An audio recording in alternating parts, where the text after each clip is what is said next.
할렐루야. 9월 29일 금요일 원포인트 큐티 가운데 오신 여러분들을 주님의 이름으로 사랑하고 축복합니다. 오늘 하나님께서 우리에게 주신 말씀은 창세기 19장 30절에서 38절까지의 말씀입니다. 창세기 19장 30절에서 38절까지의 말씀 다 같이 한 목소리로 읽도록 하겠습니다.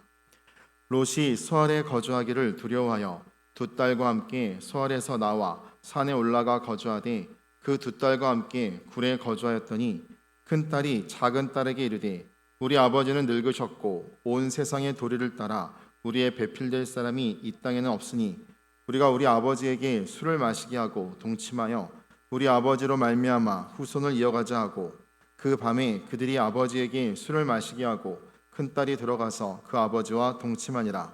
그러나 그 아버지는 그 딸이 눕고 일어나는 것을 깨닫지 못하였더라. 이튿날 큰 딸이 작은 딸에게 이르되 어젯밤에는 내가 우리 아버지와 동침하였으니 오늘 밤에도 우리가 아버지에게 술을 마시게 하고 내가 들어가 동침하고 우리가 아버지로 말미암아 후손을 이어가자 하고 그 밤에도 그들이 아버지에게 술을 마시게 하고 작은 딸이 일어나 아버지와 동침하니라. 그러나 아버지는 그 딸이 눕고 일어나는 것을 깨닫지 못하였더라. 롯의 두 딸이 아버지로 말미암아 임신하고 큰 딸은 아들을 낳아 이름을 모압이라 하였으니 오늘날 모압의 조상이요 작은 딸도 아들을 낳아 이름을 벤암미라 하였으니 오늘날 암몬 자손의 조상이었더라. 아멘. 이 시간 선한 의도, 악한 방법 이란 제목으로 담임 목사님께서 큐티 인도해 주시겠습니다. 할렐루야. 자, 오늘 금요일입니다. 또 우리 순모임에서 성령의 불이 임하는 아름다운 불금이 되시기 바랍니다. 창세기 19장 오늘 30절에서 38절 보시면은 한 집안이 이렇게 죄의 영향력이 이들을 미래를 망치게 하는가를 보게 됩니다. 우리가 이 트라우마라는 걸 여러분 알고 있죠? 월남전 참전했던 사람들이 다 성전을 한 사람들이 아니에요. 직접적으로 사람을 죽이는 일에 참여하게 되는 거고, 그러다 보니까 양밀도 학살하게 되고, 그러다 보니 또 젊은 20대의 청년들이 뭐 한국이나 미국이나 하다 보면 거기에 있는 그런 양민들 가운데서 참 이 불편한 진실이 있는 거죠. 네, 거기에 전쟁통에 뭐 강간도 있는 거고 또 양민 학살도 있는 거고 오인 사격도 있는 거고 배토국만 죽는 게 아닙니다. 이게 전쟁의 처참함입니다.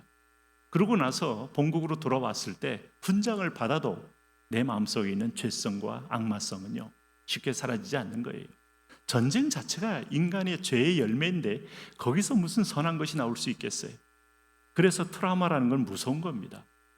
오늘 이 롯의 가족이 지금 소알 땅에서 두 천사의 거의 강권적인 이끌림을 통하여 이들이 이끌려 나와서 구원을 받았습니다. 그러면서 이들은 뭘 받습니까? 하나님의 유황불이 비처럼 내려서 옹기점의 연기처럼 확 올라오는 것을 보았습니다. 아브라함은 멀리서 봤지만 이 사람들은 가까이서 봤잖아요. 얼마나 두려웠을까요? 그래서 30절 말씀 보세요. 롯이 소알에 거주하기를 두려워해요. 지금 당장 롯조차도 지금 온 전신이 떨리는 거예요. 두 딸과 함께 소알에서 나와 산에 올라가 거주하되 그 두 딸과 함께 굴에 거주하였더니 이렇게 됩니다. 그리고 또 처음부터 생떼 부리지 말고 옆 성읍으로 피하려고 하지 말고 애초부터 하나님의 천사가 저 산지로 멀리 가라고 그랬잖아요. 이것도 트라우마도 생각하고 죄의 그 흔적이 가득한 음풍이 가득한 도성 옆에 거주하는 것 자체가 옛날을 회상하고 옛날의 영향력을 받는 것이니 완전히 흔적조차 너는 떠나라 하는 거 아닙니까? 근데 옆 성읍에 거하면서 그는 이제 뒤늦게 두려움 때문에 두 딸과 함께 굴에 거주했다 그랬어요. 그랬더니 여기 31절 보세요. 큰 딸이 작은 딸에게 이르되 우리 아버지는 늙으셨고 지금 남편들 다 어디 갔어요? 사위들 다 죽었죠.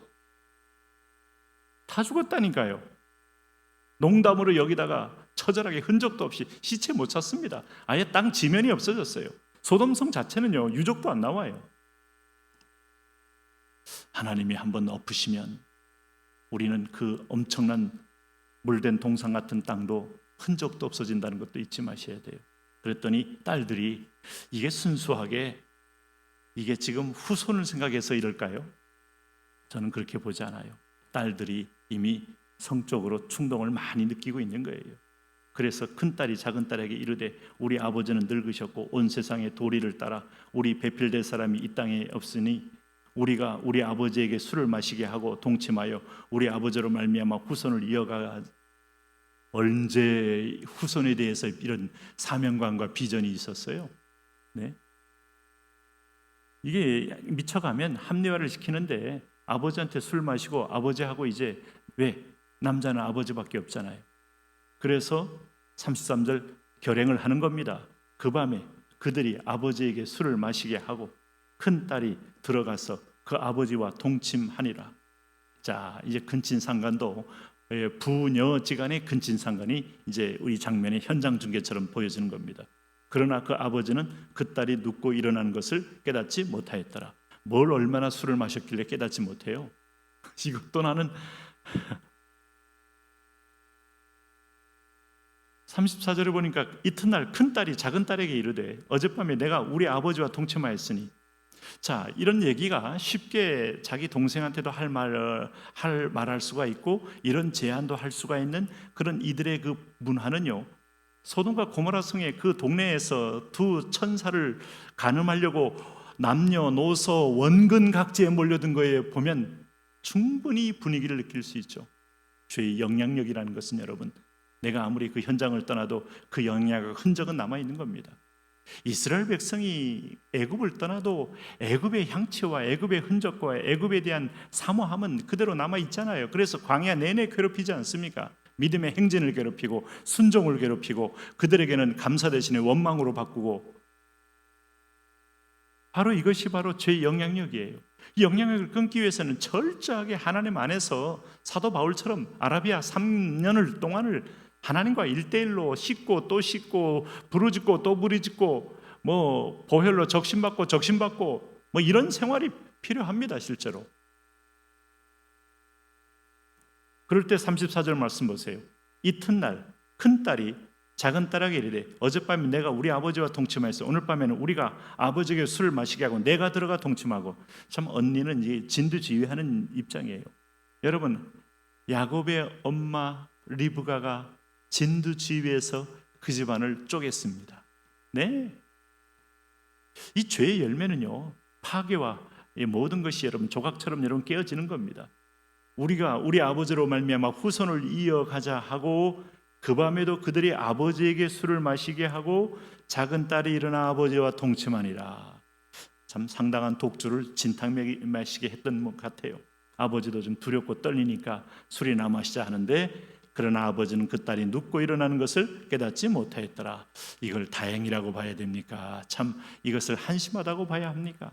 어쨌든 두 딸들, 큰딸, 작은딸은 아버지와 동침한 어떤 성경에 나오는 최초의 지금 여인들이 됐습니다. 자, 그리고 성경은 그들의 열매에 대해서 드디어 36절 롯의 두 딸이 아버지로 말미암아 임신했다. 큰 딸은 아들을 낳아 이름을 모압이라 하였으니 오늘날 모압의 조상이요, 작은 딸도 아들을 낳아 이름을 벤암미라 하였으니 오늘날 암몬 자손의 조상이었더라.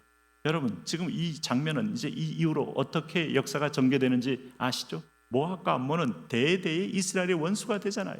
그리고 정통 유대인들에겐 지금도 여러분 오늘 모압과 암몬의 후손들은 멸시를 받습니다. 저거 아비한테 술 마시고 가서 아버지와 동침하여 자식을 낳은 새끼들 하고 조롱과 멸시를 받는 거예요. 오늘 하나님은 이 광야에서 신명기 32장에 보시면은 이 두 족속이 광야에서 이스라엘을 회방한 족속이니까 원수라 그랬어요. 대대로 내가 이들을 멸하리라고 했습니다. 하나님의 후손, 나라의 후손 이렇게 이루어가는 거 아닙니다. 목적이 정당하다면 방법도 하나님은 정당한 방법을 하나님 이루어 가시는 거지. 아브라함이 하늘의 별처럼 땅의 모래처럼 열국의 아비라는 약속을 자기 사라의 몸종 하가를 통해서 난 아들을 통해 이루어가는 거 아니에요. 엘리에셀이라는 종을 통해서 이루어가는 건 더더욱 아니에요. 하나님은 끝까지 내 앞에서 완전하라고 명령하셨잖아요. 그 완전함이 하나님의 방식입니다. 믿음의 방법이고 믿음에서 믿음의 완전함에 이르는 방식으로 하나님은 그 나라를 이루어 가시는 거죠. 그러니까 롯도 하나님의 명령에 즉각 순종을 100% 순종 안 하고 작은 성읍에 있다가 이렇게 생떼를 쓰다가 뒤늦게 이제 산에 올라가서 두려움에 빠져 있는 걸 보게 되고, 두 딸도 롯의 아내는 자신이 남기고 떠나는 것에 대한 너무나 큰 미련 때문에 돌아보다가 손기둥이 된 거고, 두 딸은 자기 눈에 오른 대로, 생각에 오른 대로 아버지에게 행동하다가 이스라엘의 치명적인 암덩이 두 아들 모압과 암몬의 조상이 되게 했다. 우리가 한번 가만히 깊이 생각해 봐야 할 성경의 교훈입니다. 오늘도 힘들고 어려운 상황에도 상황을 통하여 합리화하지 말고 그 상황에서 말씀으로 상황과 환경을 뚫게 하옵소서. 하나님, 이 믿음 가지고 승리하게 하여 주옵소서. 예수님 이름으로 기도합니다. 아멘.